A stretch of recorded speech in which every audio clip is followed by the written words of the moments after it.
લેવાના બહાને વિદ્યાર્થીની સાથે અડપલા કરનારા નરાધમ શિક્ષકને અંકલેશ્વરની કોર્ટે 3 વર્ષ કેદની સજા ફટકારી છે।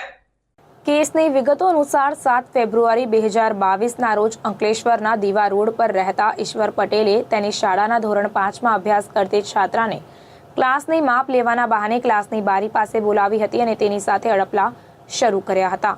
છાત્રા તેની ચુંગલમાંથી જતા તેને બાહુપાશમાં લઈને ફ્રોક પણ ફાડી નાખ્યું હતું। ત્યારે મહામુસીબતે ઈશ્વર પટેલની ચુંગાલમાંથી છૂટીને છાત્રા ઘરે પહોંચી હતી અને માતા પિતાને તેની સાથે બનેલી ઘટનાથી વાકેફ કર્યા હતા।